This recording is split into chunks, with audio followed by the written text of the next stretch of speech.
Senator, you have a bill similar to one I believe introduced this past session in 2017 that deals with utility regulations. Tell us about that. It is similar in some ways. It's not similar in others. The main difference is that it's much shorter, considerably simplified over the legislation that we had last year. We have removed some of the specific company-oriented economic development incentives in their place, have written in kind of a generic statewide incentive for companies that might want to either expand significantly with an increase in their electricity demand, or companies that might want to come in to Missouri and create a new demand. In the case of any of those, that would spread the fixed cost of whatever company that they were buying their electricity from, and therefore would help to suppress price increases to all consumers.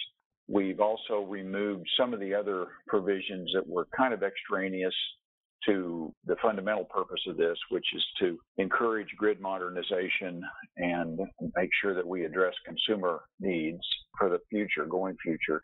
That's considerably shortened the bill, but some of the main things that it does that the final version last year had in it is what are effectively rate caps. Currently, Missouri's electricity rates have been increasing by almost 6% a year on average.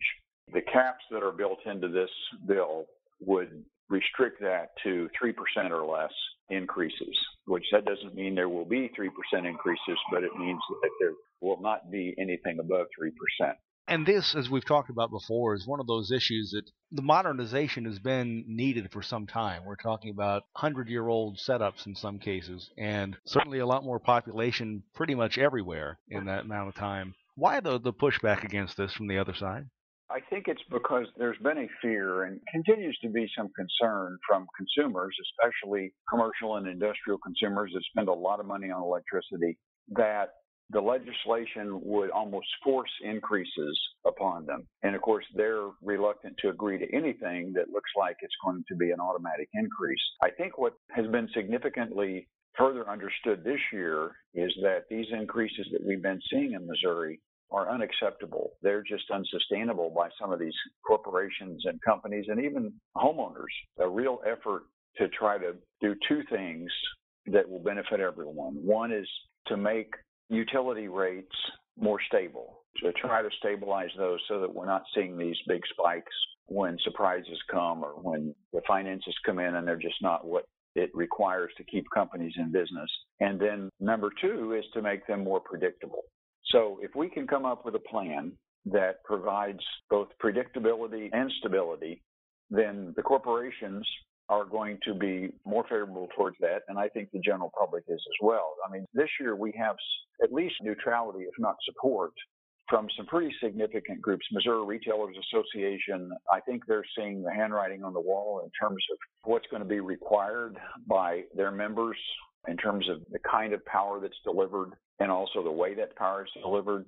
Chamber of Commerce has already been in support of trying to modernize the grid because they understand the significance of both stable and reliable power. That requires an upgraded grid. Today, our grid is decades old. It hasn't been upgraded to meet the standards that have been met by many other states, most other states in the country. And we're trying to address that so that corporations, especially that require a real stable electricity supply that doesn't vary a lot, that isn't interrupted. Interruptions can be very costly to corporations and to manufacturing. And if we can get this grid modernized, we can automate a lot of things that currently have to be handled manually. That means fewer outages. It means when there are outages, they're likely to be much shorter outages. And it means the power is going to be more stable, more reliable. So I think that's why we're seeing the retailers come on board. That's why we're seeing the Chamber so positive about this. And some of the other groups that in the past have been opposition are saying, let's talk. We agree that something has to be done. And so let's work on this together. With more groups coming on board with this, do you believe this would make it an easier sell, if not for this session, perhaps it have to be down the road?